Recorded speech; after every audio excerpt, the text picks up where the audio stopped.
Anong plano niyo ni Jonas? Hoy! Kinakausap kita!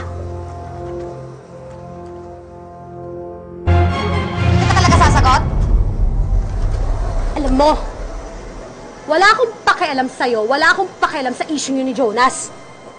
Hoy! Huli ko kayo nag-uusap eh! Pinagpaplanuhan niyo ba ako? Ha?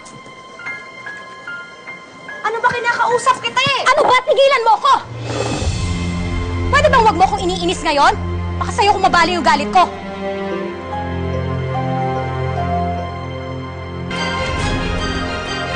Hindi lang ikaw ang galit. Mainit din ang ulo ko dahil sa'yo. Hindi rin naman ako makakaalis sa impyerno. Hindi ako magpapaapi sa inyo. Ah, ganun? Matapang ka? Ay! Ano ba? Alam ko, pinapaplanuhan niyo ako ni Jonas eh, ha? Ano ba? Sinungaling ka? Magsisinungaling ka pa? Aray! Eh, huling-huli ko na kayo. Ano ba?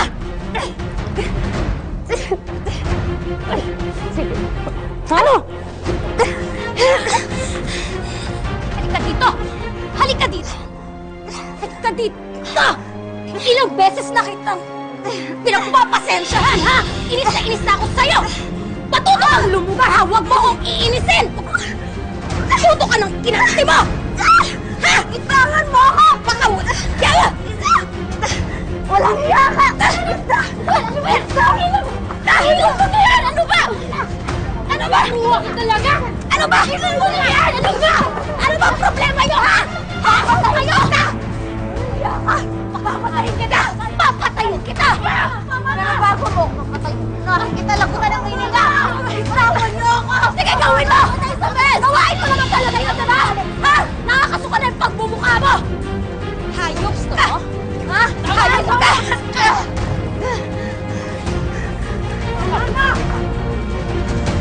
Hayop mo!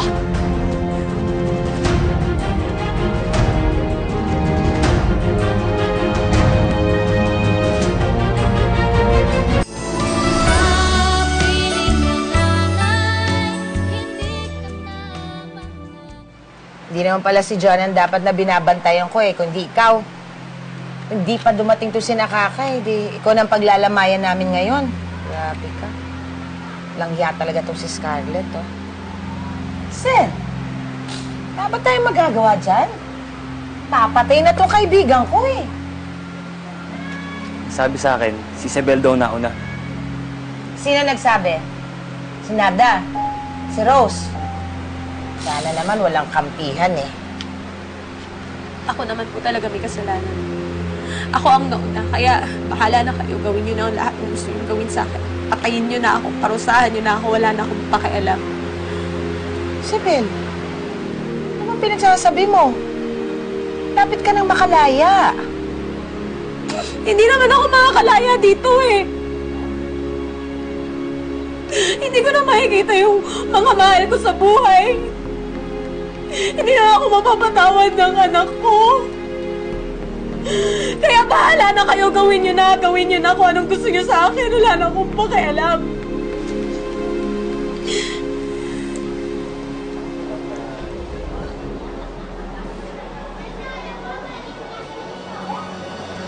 Ganun pala yung nangyari, Patty. Eh di good for us pala. Balitaan mo na lang ako, ha?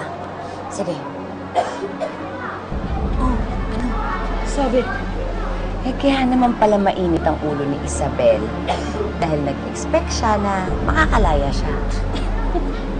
Namatay yung suspect. Di nga ngayong gaga. Buti nga pa. Lalo tuloy akong sumaya. Miss Scarlett, huwag ka muna masyadong magpakasaya, ha? Paano kapag nag-report yan sa Sir David? Sa akin lang yung magre-report. Sa commander niya sa kama. Magaling bata. Mainit.